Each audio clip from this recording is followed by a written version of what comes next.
안녕하세요. 재무시간이지? 제3장 재고자산입니다.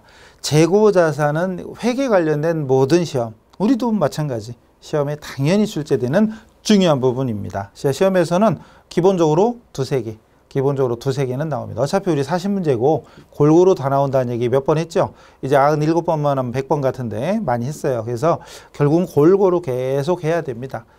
책 한 페이지 붙들고 이걸 100% 소화해 이러지 말고 최대한 빨리 끝까지 갔다가 다시 오고 반복. 이게 제일 좋아요. 회독수를 늘리는 게 제일 좋다. 중간에 이해 안 되는 부분이 있다고 그걸 계속 붙잡고 늘어지면 결국은 자기 손해고요. 합격하기도 힘들어요. 아셨죠? 자, 재고자산 갑니다. 근데 이것도 재고자산에서 기본적인 우리 기본 지식 있는 그 수준까지 공부하셨으면 여기 내용 쭉 넘기면 거의 다 한 거예요. 안 한 게 없어요, 사실. 안 한 게 없습니다. 그래서 여기서 특별히 새로 할 건 거의 없어요. 일단 가볼까요?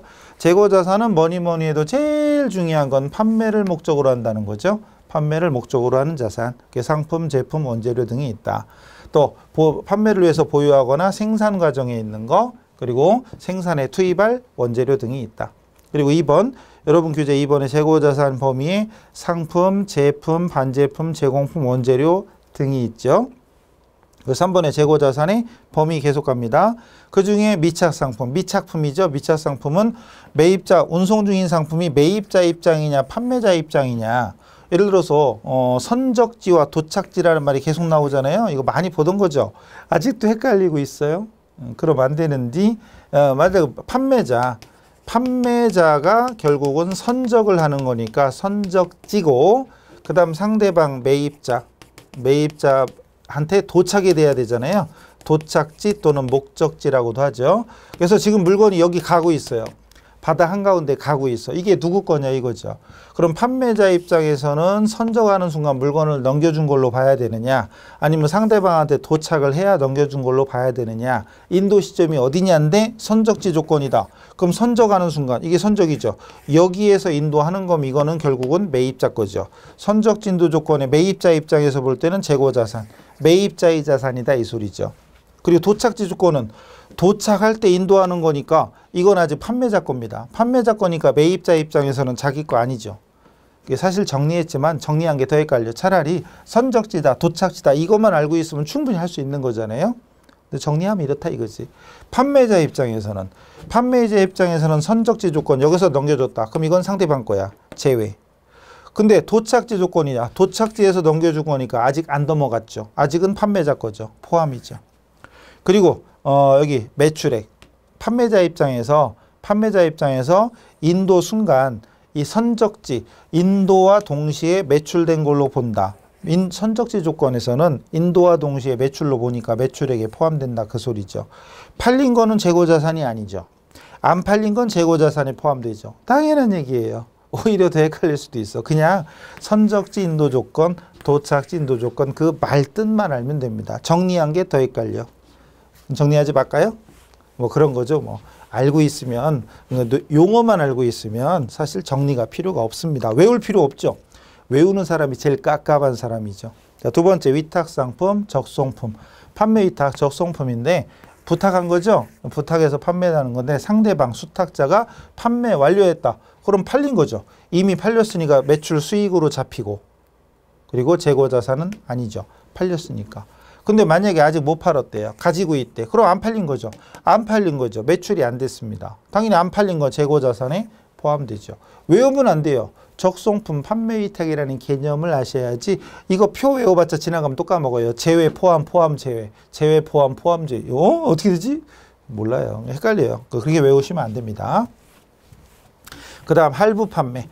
할부 판매 상품은 보통은 인도 기준이죠. 인도 시점. 물건을 인도하는 시점. 물론 엄밀하게는 국제 기준에서는 그 수익 인식에 5단계가 있잖아요. 5단계가 있어요. 그래서 뭔 소리지? 있어요. 어쨌든 5단계가 있어서 거기에 맞춰서 해야 되는데 결론은 보통은 인도하는 동시에 수익으로 인식을 합니다. 그래서 보통은 인도와 동시에 판매자의 재고자산에서 제외. 이미 팔려나간 거니까 수익으로 잡으면 되죠. 수익으로 잡으면 되지 재고자산이 아니다.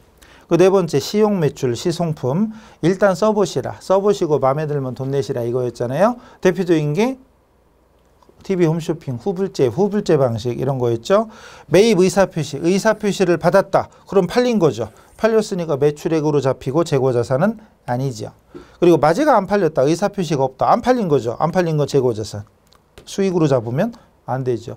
당연한 겁니다. 이것도 오히려 표 보면서 외우려고 하면 더 헷갈릴 거예요. 안 하는 게 낫습니다. 뜻만 알면 돼요. 시송품이 뭐지? 할부가 뭐지? 그 뜻만 알고 있으면 정리할 필요가 없어요. 그리고 딴 거네. 그 책의 나머지 특별주문 상품 일단 팔린 거나 마찬가지다. 타처보관 상품 남의 가게가 있어도 내 건 내 거다. 저당 담보로 맡긴 거 내 거죠. 안 팔린 거니까 재고자산에 포함입니다. 자, 그리고 이제 우리 시험에 또 중요한 게 재고자산의 취득 원가. 자, 취득 원가 갑니다. 이거는 뭐 거의 매번 나온다 생각하시면 돼요. 재고자산도 두세 개는 기본이고 그 중에 하나는 거의 매입 취득 원가. 재고자산의 취득원가 관련된 내용이라고 생각하셔도 됩니다. 자, 어쨌든 거의 뭐 우리 시험에 7, 80%는 나온다 생각하시면 돼요. 매 회차마다. 자, 재고자산의 원가는 매입원가 뿐만 아니라 전환원가, 그리고 재고자산을 현재의 장소에 현재의 상태에 이르게 하는 데 발생한 기타 원가를 모두 포함한다. 매입가액, 전환원가, 기타 원가가 모두 포함됩니다. 자, 이때 매입원가에는 뭐 있나? 가로 1번이죠? 여러분 교재 가로 1번에 보면 매입원가의 대표적인 건 운반비잖아요. 운반비. 근데 운반비 말고도 뭐 어쨌든 두 번째 줄 수입관세. 뭐 외국에서 수입한다면 통관을 해야, 세관 통과해야죠. 관세라든가 재세금, 취득세, 등록세 같은 세금, 그리고 매입운임. 우리 시험에는 늘 제일 많이 나오는 게 운임이죠. 뭐. 그래서 이 매입원가에는 제일 중요한 건 매입운임이죠. 물론 나머지도 나오겠지만 매입운임이 가장 뭐 중요하고. 그리고 취득 관련된 재비용을 포함한다. 그리고 네 번째 줄 매입원가에서 매입 할인과 리베이트 이와 유사한 건 차감. 매입 할인과 리베이트는 차감. 이것도 뭐 우리 생기초 때부터 많이 하던 겁니다.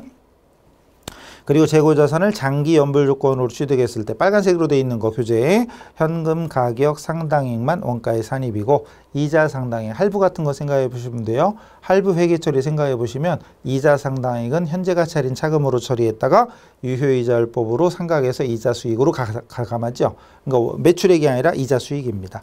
기간 경과에 따라 이자 비용 또는 이자 수익으로 인식하게 됩니다. 주는 사람은 이자 비용, 받는 사람은 이자 수익. 그럼 전환 원가. 이거는 원가 해결을 최소한, 전산세무 이것까지는 했어야 된다는 게 원가도 최소한 했어야 이걸 쉽게 이해하죠. 여기는 매입원가의 전환원가 합계액인데 전환원가는 왜 그 원가액이 배울 때 기초원가와 가공원가가 있었잖아요. 직접 노무원가와 제조간접원가. 딴 나라 말로 들리시면 나중에 하셔도 돼요. 어쨌든 고정 제조간접원가, 직접 노무원가하고 고정 제조간접원가나 변동 제조간접원가의 배부액을 포함한다. 전환원가. 그다음 기타에는 3번의 첫 번째 줄 재고자산을 현재의 장소에 현재의 상태에 이르게 하는 데 발생한 모든 원가를 포함합니다. 그래서 여기 동그라미 1, 2, 3, 4 여기 있는 것들은 원가에 산입하면 안 되는 것들. 오히려 동그라미 1, 2, 3, 4에 별표 쳐놓으세요. 원가에 산입하면 안 되는 것들. 첫 번째, 재료원가나 노무원가, 기타 제조원가 중 비정상적으로 낭비된 거. 그리고 후속 생산 단계에 투입하기 전에 보관이 필요한 경우에는 원가에 산입이지만 필요한 경우가 아니면 산입하면 안 된다. 그리고 재고자산을 현재의 장소에 현재의 상태로 이르게 하는데 관계없는 일반 관리비, 간접비 이런 것들은 원가에 산입하면 안 된다. 판매원가, 판매와 관련된 거 산입하지 않는다.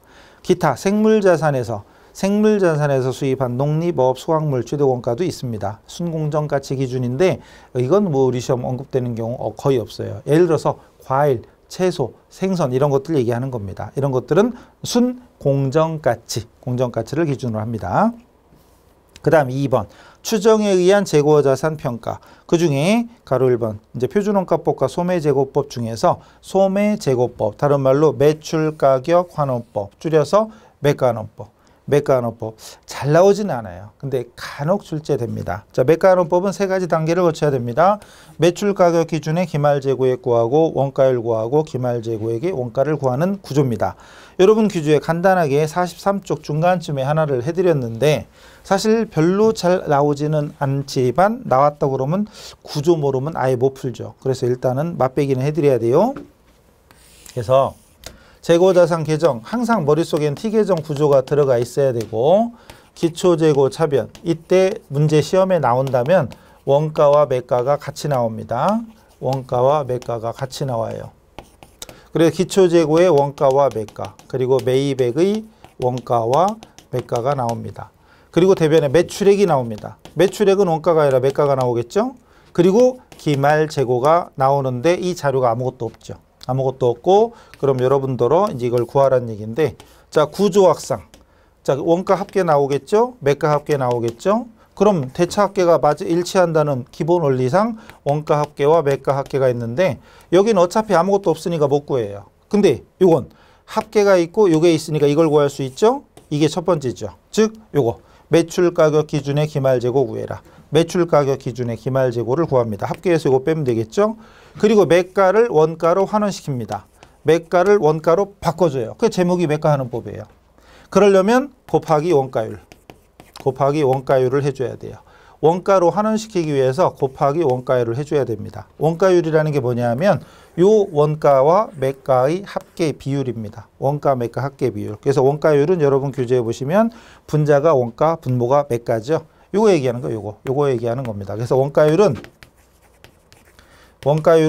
원가 나누기 매가의 기본적으로 원가 나누기 매가입니다. 기초재고액의 원가와 매가, 매입액의 원가와 매가. 기초재고액과 매입액의 원가와 매가 비율이 원가율입니다. 그럼 곱해주면 원가율을 구하는 게 두 번째고 곱해주면 기말재고액의 원가가 나옵니다. 그럼 합계가 써있고 이거 구했으면 이것도 구할 수 있겠죠? 이게 바로 매출한 상품의 원가, 매출원가죠. 혹시 나온다면 지금까지 했던 이걸 물어보거나 얘를 물어보거나 거의 둘 중에 하나입니다. 기본 구조. 그 다음에 간혹 여러분 헷갈리라고 순인상, 가격을 올렸다가 내릴 수도 있고 내렸다 올릴 수도 있죠. 순인상, 예를 들어서 코로나 전국입니다. 코로나 시국이에요. 마스크가 평상시에는 뭐 1,000원, 1,500원 했어요. 근데 어느 순간 뭐 4,000원, 5,000원 줘도 못 사는 이런 시대가 있었었죠. 그죠? 그럼 만약에 원래 사올 때 800원에 사왔던 거야. 800원에 사다가 1,200원에 팔았던 거예요. 근데 난리가 났네? 그러면은 800원에 사왔던 걸 1,200원에 파는 게 아니라 800원에 사왔던 걸 3,000원에 팔 수도 있죠. 가격을 올려 팔 수도 있습니다. 물론 다시 3,000원에 팔다가 안 되겠는데 2,500원에 팔아야지 취소할 수도 있고 반대로 인하에서 팔 수도 있어요. 인하했으면 마이너스겠죠. 인하했으면 마이너스 이런 식으로 해서 인상 인하까지 있으면 더 헷갈리죠. 그래서 매가를 올렸다가 내렸다가 이럴 수도 있습니다. 인상과 인하가 있을 수 있어요. 이래서 원가율을 이렇게 구하는 방법이 평균법. 그래서 여러분 교재에는 뭐 따로 길게는 안 써놨죠. 우리 시험에 자주 나오진 않으니까 여기까지만 하면 일단 충분해요. 여기까지만 하면. 그래서 여기까지만 일단 해두시면 충분합니다. 매가에 의한 기말재고 구해라. 원가율을 구해라. 그리고 매가를 원가로 곱해서 환원시켜라. 그리고 이걸 물어보거나 둘 중에 하나. 구조. 잘 나오진 않으니까 그 정도로 넘어가고. 그리고 이제 잘 나오는 거. 정말 잘 나오는 거. 매출 총이익률법.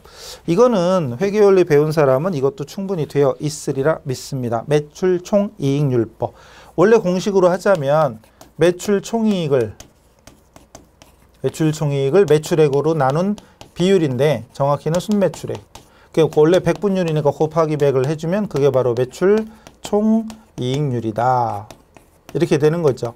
만약에 30%다라는 얘기는 매출액의 30%가 이익이다 이 소리죠. 만약에 매출액이 100원이고 이익이 30원이면 30%가 되잖아요. 매출 총이익률은 매출 총이익률입니다. 어쨌든 이걸 알아두시고 그리고 44쪽에 보면은 구조를 만약에 설명해 놨는데 어쨌든 이거는 매출액의 30%가 이익이다 소리를 줄여서 매출 총이익률 30%다 이렇게 이해하시면 돼요. 바로 예제로 가볼까요? 바로 예제 보세요. 과거 3년 동안의 평균 매출 총이익률은 40%. 이 얘기는 매출액의 40%가 이익이다 이 소리예요.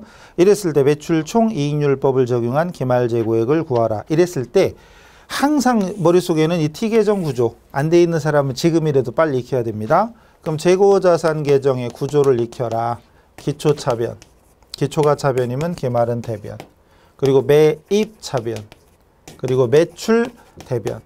그리고 대변에서 차변합계를 뺀 나머지가 매출 총이익이다. 이 구조를 알아두면 아주 유용하게 써먹을 때가 많습니다. 물론 매입이 차변이면 반대로 환출과 애누리, 환출 및 애누리 할인은 대변이고, 매출이 대변이면 반대로 환입이나 매출 애누리, 매출 할인은 차변이죠. 이런 정도 센스는 갖춰줘야 됩니다. 자, 그렇다면 기초재구액 15만 원 차변에 적고 만 단위, 매입액 차변에 62만 원 적고, 그리고 환출 대변에 4만 원 적고, 매출액 대변에 100만 원 적고, 그리고 환입액 차변에 10만 원 적었을 때 물어본 게 기말재고를 물어봤잖아요. 그리고 주어진 힌트 중에 하나가 매출 총이익률이 40%입니다. 그 얘기는 순매출액은 총매출액에서 환입액을 뺀 거죠. 그럼 순매출액 90, 그거의 40%, 그게 이익이다. 90만 원에 40%니까 94, 36, 36이죠. 36. 그럼 차변합계는 얼마예요? 7787, 123, 123만 원이고 거기서 104만 원 빼면 19만 원인가요? 그래서 답이 19만 원. 답이 19만 원. 맞죠? 이렇게. 그러니까 T계정 구조에 따다다다 집어넣으면 어렵지 않아요. 이거 여러분 계정 구조만 조금만 익숙해진다면 숫자 따다다 집어넣고 94, 36 계산한 다음에 더하기 빼기 하는 거 1분이면 충분하지 않을까요? 그리고 이론 문제는 문제에 따라서는 답이 손든 것도 있기 때문에 1분씩 안 걸려요. 문제 읽고 답 푸는데 뭐 몇 초면 충분할 수도 있어요. 그럼 시간 때문에 부족할 일은 없으니까 어쨌든 계산하는데 구조 좀 익혀놓으면 금방 할 수 있습니다. 이렇게 얘기해 두시고 주의할 점.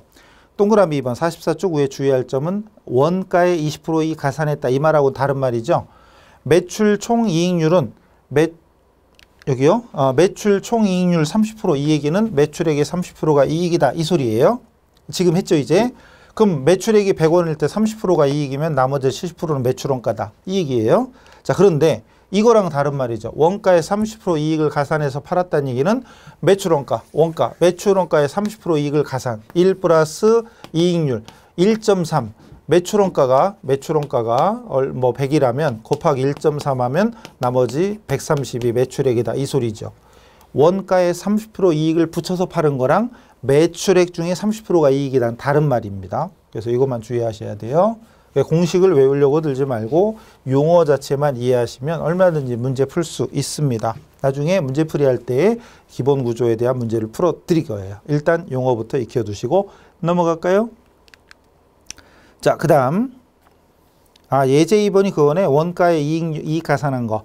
그 박스 안에 맨 밑에 줄 원가의 30% 이익 가산했다 그랬을 때 원가는 매출원가입니다. 매출원가. 매출원가에 곱하기 1 플러스 이익률 이렇게 된 거예요.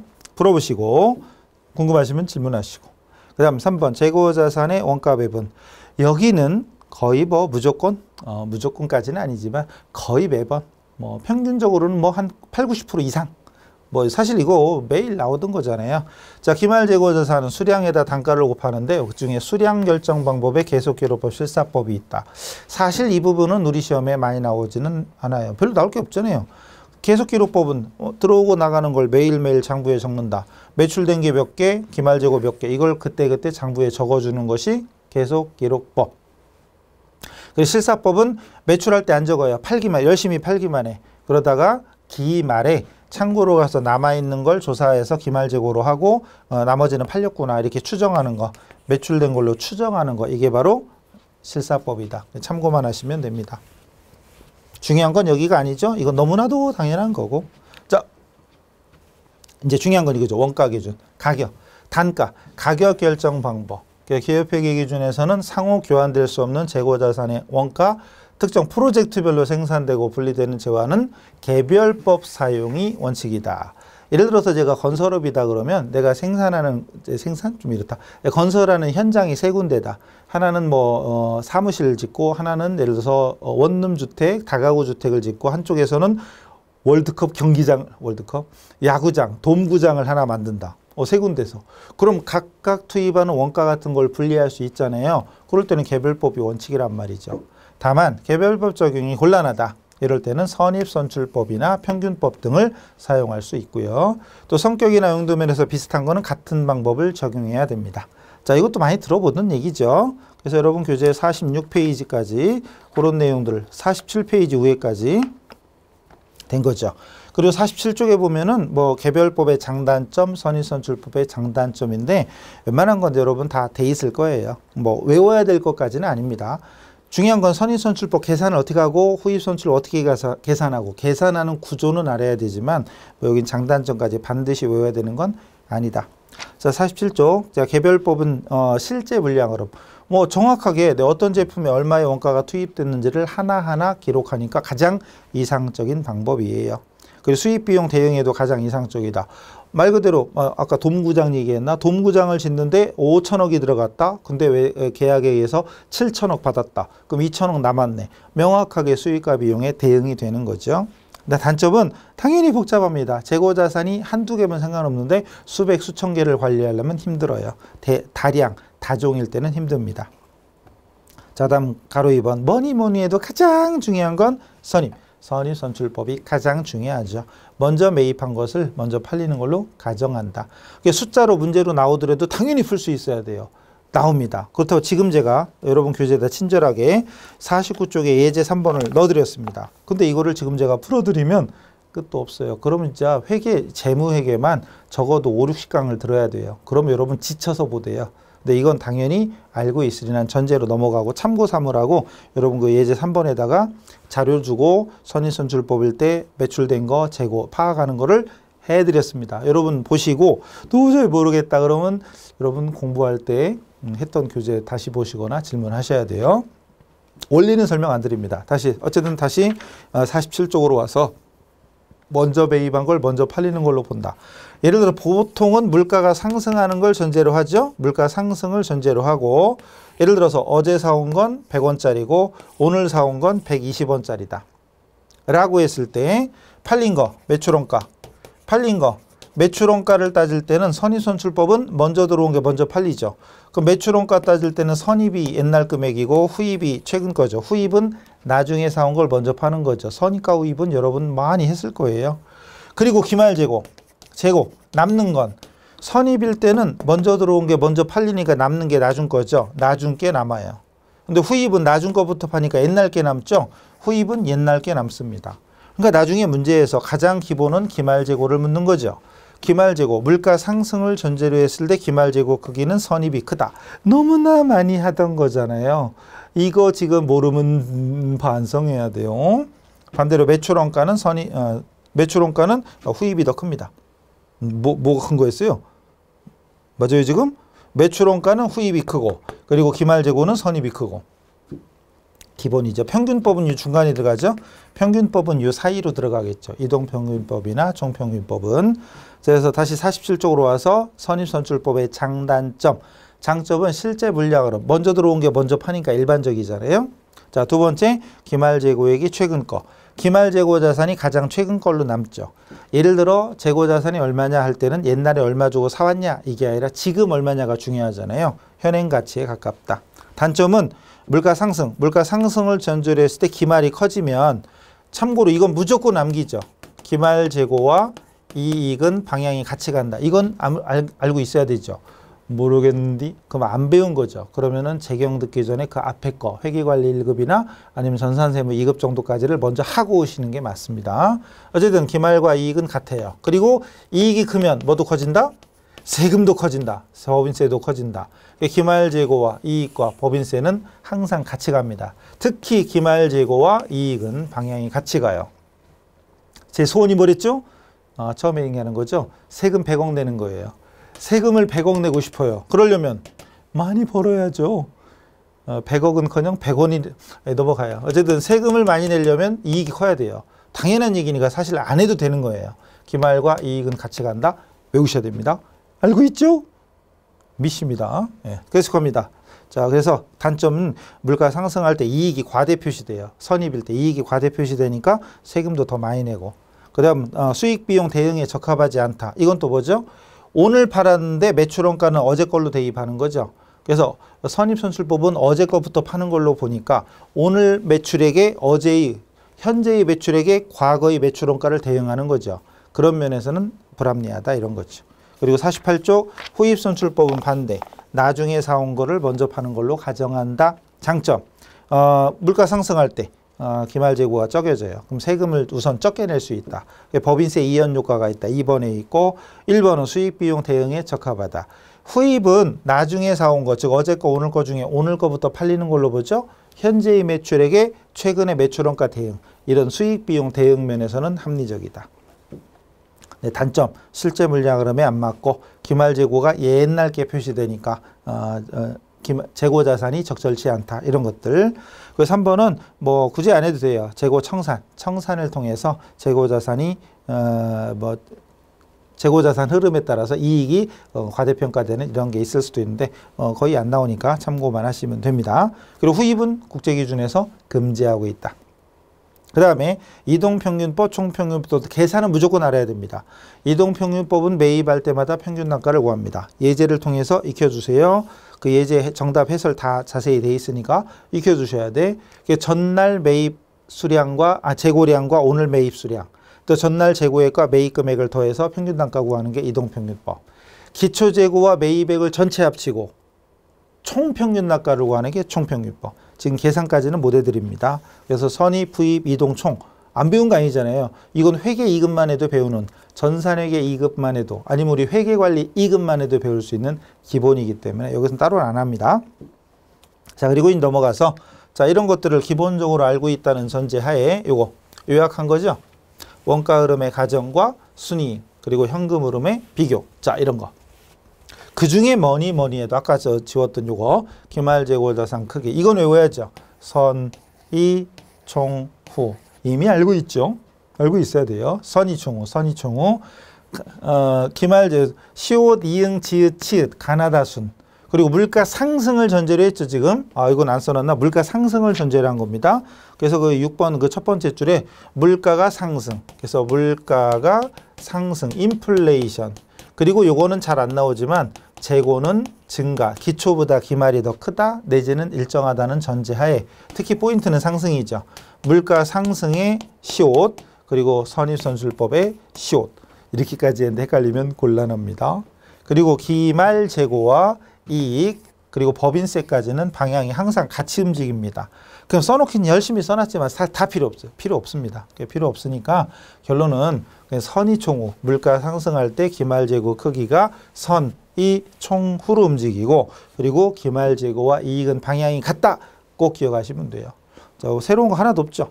새로운 거는 좀 천천히 자세히 해드리겠지만 뭐 이건 이미 다 아는 거라 길게 얘기해봤자 어차피 여러분이나 저나 시간 낭비. 넘어가도록 합니다. 자, 이제 재고자산 중에는 새로운 게 없는데 마지막 재고자산의 평가로 갑시다. 재고자산 평가, 이것도 거의 매 시험이 있어요. 그래서 매번까지는 아니어도 솔직히 2번에 1번 이상은 무조건 나옵니다. 그러니까 평균적으로 1년에 서너 번. 그러니까 재고자산이 기본적으로 2문제에서 3문제까지는 기본이에요. 그러니까 우리 시험의 특징 뭐랬죠? 또 단원마다 골고루 다 나온다. 그러니까 골고루만 하시면 돼요.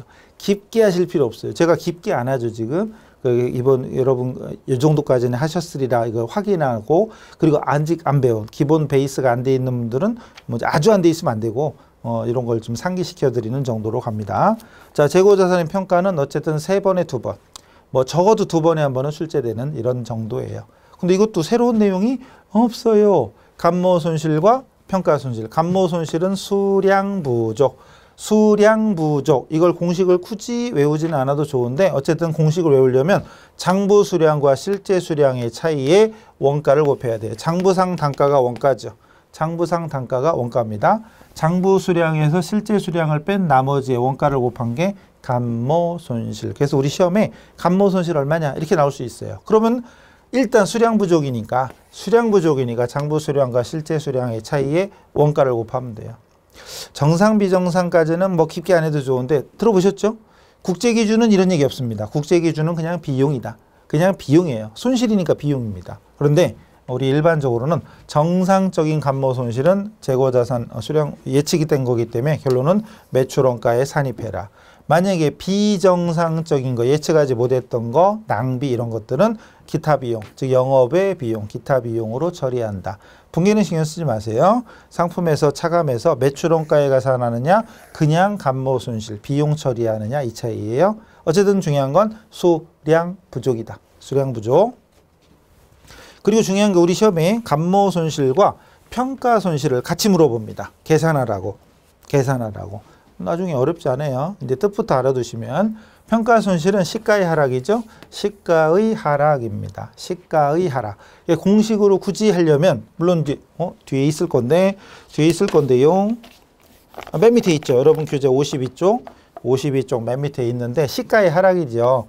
수량 차이가 아니라 이건 가격 차이죠.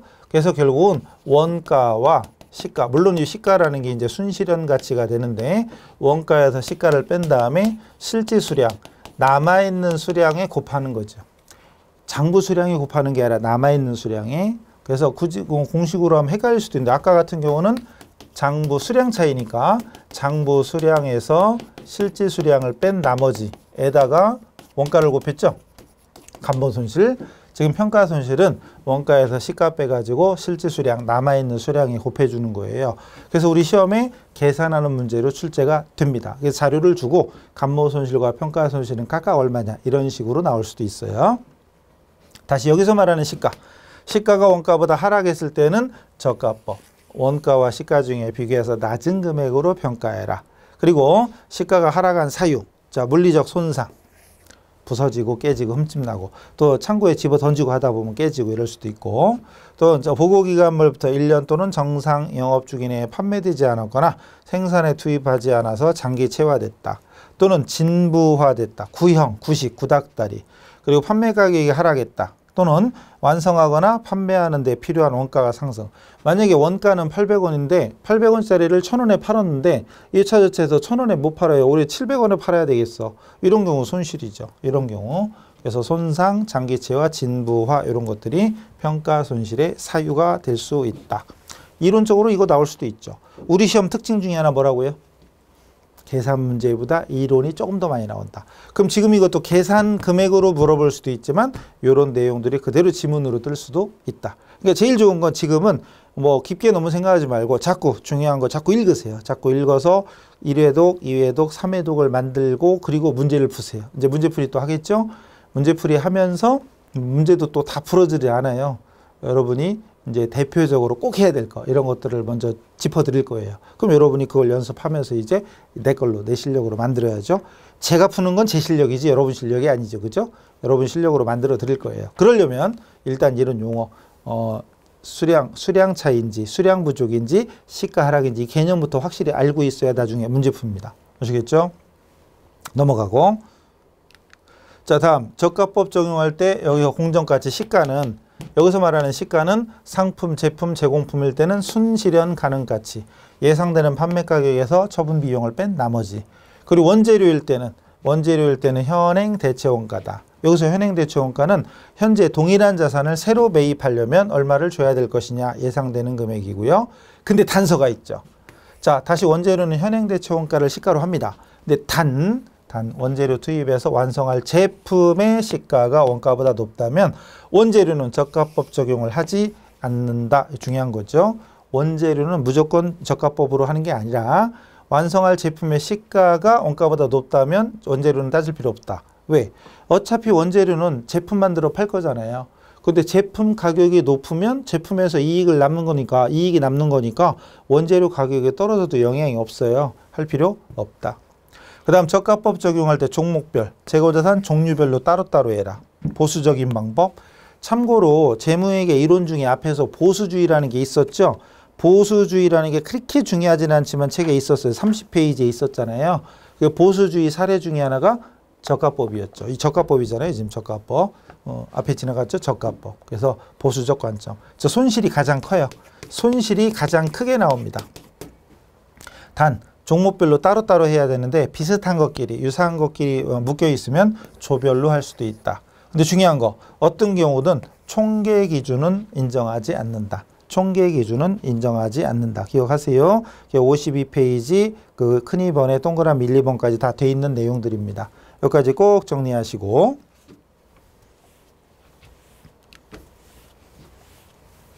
자 회계 처리 평가 손실은 매출원가로 처리합니다. 매출원가의 가산. 평가 손실은 매출원가의 가산. 그리고 이때 시가는 매 보고기간 말마다 새로 추정을 해요. 매년도 말 결산 때마다 재고자산의 공정가치를 평가한다. 제 시가를. 그 다음에 저가법 적용에 따라 평가 손실을 초래했던 상황이 해소되어서 새로운 시가가 상승했다. 그러면은 최초의 장부 금액을 초과하지 않는 범위 내에서 환입. 예를 들어 최초의 원가가 100원인데 떨어졌다가 회복됐다. 근데 만약에 90으로 떨어졌다가 120이 됐다면 중요한 건 여기서는 평가 손실을 인식했죠. 일단 평가 손실을 10을 인식했어요. 근데 120으로 올랐으니까 그럼 30을 환입시키는 거가 아니라 최초의 장부 금액이 100이었죠. 그 금액을 한도로 합니다. 그럼 요만큼만, 즉 30이 아니라 10만 환입시켜요. 자, 재고자산은 저가법이죠. 저가법이니까 원가 이상 올라간 건 고민하지 않습니다. 원가 이상은 평가이익은 없어요. 재고자산은 공정가치법이 아닙니다. 다음에 나오는 그 금융자산 파트의 단기순이금융자산은 공정가치가 상승하면 평가이익이고 하락하면 평가손실이죠. 근데 재고자산은 공정가치법이 아니라 저가법이에요. 저가법이니까 가격이 떨어졌을 때만 인식합니다. 그러니까 원가 이상 올라간 건 고민하지 않습니다. 떨어진 거, 이 부분에 대해서. 환입도 그러니까 최초의 장부 금액을 초과하지 않는 범위 내에서. 이론 문제로 나오면 저런 게 나오는 거예요. 이론 문제로. 계산 문제로 나오면 숫자가 나오는 거죠. 계산 문제로 나오면 숫자가 나오고 이론 문제로 나올 때는 지금 하는 것들이 하나하나 그대로 나옵니다. 그래서 우리 시험은 이론과 계산이 쉽게 하면 반반이에요. 반반. 반반 치킨 아니지만 반반 나옵니다. 그러니까 결론은 계속 읽어야 돼. 자꾸 읽어야 돼. 그럼 여러분 지금 기억 속에 다 남기지 못해도 좋으니 빨리빨리 그냥 자꾸 중요한 거 이런 것들을 읽고 지나가고 해서 회독수를 늘려야 돼요. 그러니까 여러분 교재가 지금 한 600페이지, 700페이지 교재가 아니제요? 그랬으면 큰일 날 뻔했죠. 그죠? 아니죠. 그래서 지금 이론 300페이지도 채 안 돼요. 마음만 먹으면 먹어서는 안 되나? 어쨌든 어느 정도 조금 숙달된 상태에서 나중에 딱 보면 한 페이지에 중요한 내용이 따다닥 한눈에 들어올 정도로 숙달시키면 고시 공부하는 사람들은 이 책은 300페이지는 책도 아니야. 1000페이지 넘는 책을 가지고 물론 이제 회독수가 늘어나야 되겠죠. 어느 정도. 그럼 하루에 한 과목을 다 정리합니다. 물론 저 세상 사람들이라 뭐 저하고는 차원이 다르지만 어쨌든 우리 학생들 중에도 제가 공무원 강의할 때도 학생들이 공부 열심히 하고 이제 어느 정도 좀 기간이 흘러가면 세법책, 회계책이 1500페이지 가까이 돼요. 1500페이지 되는 것도 어느 정도 시험이 다가와야 되겠죠. 해독수 지나갔어요. 그러면 거의 하루에 정리를 다 합니다. 하루에. 우리는 그 정도까지 목숨 걸 필요는 없지만 그래도 어쨌든 자주 반복하는 게 최고다. 그러니까 최고도 한 바퀴, 두 바퀴, 세 바퀴는 계속 가야 돼요. 그 이상 하면 합격하는 거고 그거 안 하면 까딱까딱 하는 거죠. 어쨌든 자 교재 52쪽까지. 그리고 공식은 아까 써드렸죠. 자 실제 수량에다가 원가에서 시가 뺀 겁니다. 실제 수량. 자 그리고 다음 넘어가면 근데 예제가 있구나. 회계처리는 따로 정리 안 해도 돼. 분계 안 해도 돼요. 분계는 안 해도 좋은데 아까 감모 손실이 정상이면 매출원가, 비정상이면 영업의 비용. 평가 손실은 매출원가였죠. 알고 있어야 돼요. 그래서 잠깐요. 이거 하기 전에 이 문제 풀기 전에 감모 손실과 요건 여백에 적어 두세요. 53페이지 맨 밑에 여백이 있네. 거기 아니 연습장에다가 감모 손실과 평가 손실이 있는 경우에 평가 손실 있는 경우의 매출원가. 감모 손실과 평가 손실이 있는 경우에 매출원가. 요거를 적어 드릴게요. 사실은 뭐 그렇게 엄청나게 중요하진 않아요. 지금 이미 중요한 건 다 했어요. 감모 손실, 평가 손실 내용. 자, 이거를 적어 드릴게요. 자, 그럼 이것도 T계정으로. 재고자산 계정. 재고자산 계정. 그랬을 때 기초재고 차변이죠. 기말재고 대변이죠. 매입 차변이죠. 여기까지는 솔직히 괜히 썼네. 이렇게 나와 있죠. 그리고 매출 원가. 이제 지금은 이익 구하는 문제가 아니니까 만약에 매출 원가를 구할 때 매출 원가 구할 때 기초에 매입도 해서 기말 빼면 매출 원가잖아요. 자, 이게 기본인데 만약에 감모 손실과 평가 손실이 있다면 이 기말 재고를 장부 재고액으로 적으시고 장부 재고액. 물론 다른 방법도 있지만 이걸로 그냥 해두세요. 그리고 정상적인 감모 손실과 평가 손실을 차변 쪽에 적으시면 차변 쪽에 이걸 적으면 그만큼 대변의 매출원가가 늘어나죠. 차변이 커지면 대변도 커져야 되잖아요. 그래서 정상적인 감모 손실과 평가 손실을 매출원가에 반영하는 거죠. 차변에 적으면 매출원가가 늘어나게 돼요. 자, 장부재고에. 그래서 문제가 나중에 조금 더 헷갈릴 수도 있어요. 그럼 문제풀이 할 때는 제가 이거를 다른 방법도 하나 적어 드릴 거예요. 나중에 우리 시험 볼 때 이런 데 나와요. 감모 손실과 평가 손실을 차감한 후에 금액이 나와요. 그때는 장부 금액이 아니죠. 그럴 땐 여기가 저가가 돼요. 저가가 되면 이렇게 쓰면 안 되거든. 그게 뭔 얘기인지 또 헷갈리죠. 우선은 지금 하나만 하는 게 나아. 하나만 제대로 하는 게 나아. 우선 이렇게 정리해 두세요. 그럼 요거 말고 다른 계산 구조는 나중에 문제풀이 할 때 다시 해드릴게요. 자, 다시 예제로 오죠. 여러분 이제 53쪽에 예제인데 집단 A, 즉 A 품목들하고 B 품목들이 있고 각각을 따지면 네 가지가 있어요. 자, 이랬을 때 뭐 아까 종목별이었죠. 뭐 이런 거 있었잖아요. 그걸 따지는 거예요. 또 최종 판매 가치에서 판매 비용을 뺀 금액을 순실현 가치라고 합니다. 이건 지워야 되겠네요. 자, 순실현 가치. 물론 답은 다 써 있는데 또 혹시 이 부분 이런 건 안 해본 사람도 있을 것 같아서 어쨌든 순실현 가치. 그럼 순실현 가치가 얘는 1,800원, 얘는 2,000원, 얘는 4,200원, 얘는 3,600원이죠. 그 다음에 원가와 순실현 가치 시가 중에 낮은 거, 저가. 그래서 여러분 교재 오른쪽에 보면은 저가 기준 적용해서 따로따로 다 써 있잖아요. 그럼 종목별 따로따로 하면 1,200원하고 1,800원이니까 저가는 1,200원. 1,200원. 그 다음에 2,300원, 2,000원이니까 2,000원이 저가죠. 그럼 여기서 300원이 손실이 발생하죠. 그래서 여러분 책에는 그 칸을 따로따로 해드렸어요. 따로따로. 그럼 여기서 300원이 손실. 여기서는 이익이니까 계산할 필요가 없고요. 그 다음에 4,500원에 4,200원이면 저가는 4,200원. 그럼 떨어졌으니까 300원 손실. 그 다음 4,000원이고 3,600원이니까 낮은 거 3,600원. 그럼 400원 떨어졌나요? 그럼 떨어진 것이 총 1,000원이죠. 그래서 여러분 그 밑에 해답 중에 맨 밑에 보면 종목별로 했을 때는 평가 손실 총액이 1,000원입니다. 종목별로 했을 때는 1,000원이에요. 자, 근데 이제 조별로 합시다. 조별을 묶어서 하는 거예요. 품목 A, B를 묶어 이렇게 묶어요. 그럼 종목별로 했을 때는 이게 조별로 했을 때는 3,500원, 3,500원짜리가 3,800원 됐으니까 이거는 값이 올랐네요. 근데 여기는 8,500원짜리가 자, 여기는 7,800원이 됐으니까 이렇게 하면 8,5에서 7을 8 빼면 700원인가요? 700원이 손실이죠. 조별로 하면 700원 손실입니다. 두 번째 줄 그 얘기하는 거예요. 만약에 시험에 나온다면 종목별로 했을 때 이 손실, 조별로 했을 때 손실을 물어볼 수도 있는데 뭐 확률은 높지는 않습니다. 자, 마지막으로 총계 기준이 있어요. 원가 다 합칩니다. 원가 다 합치면 얼마예요? 12,000원? 12,000원. 맞죠? 12,000원. 그리고 순실현 가치를 다 더하면 얼마예요? 3, 2, 8, 11,600원.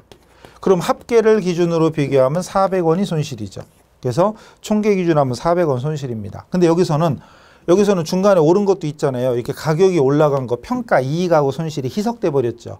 그럼 저가법을 주장하는 근거는 보수적인 손실을 크게 하자는 건데 총계 기준으로 하면 이익도 여기에 포함돼 버렸어요. 그러니까 저가 기준에서는 총액 기준은 인정하지 않습니다. 어쨌든 결론적으로 종목별로 할 때 손실이 제일 크게 나와요. 종목별로 하는 것이고 비슷한 것끼리는 묶을 수도 있지만 총액 기준으로는 인정되지 않는다. 여기까지 설명드린 거예요. 사실 이걸 뭐 우리가 열심히 계산할 것까지는 없지만 종목별이 뭐다, 조별이 뭐다 이걸 설명드린 겁니다. 자, 결론 핵심 뭐다?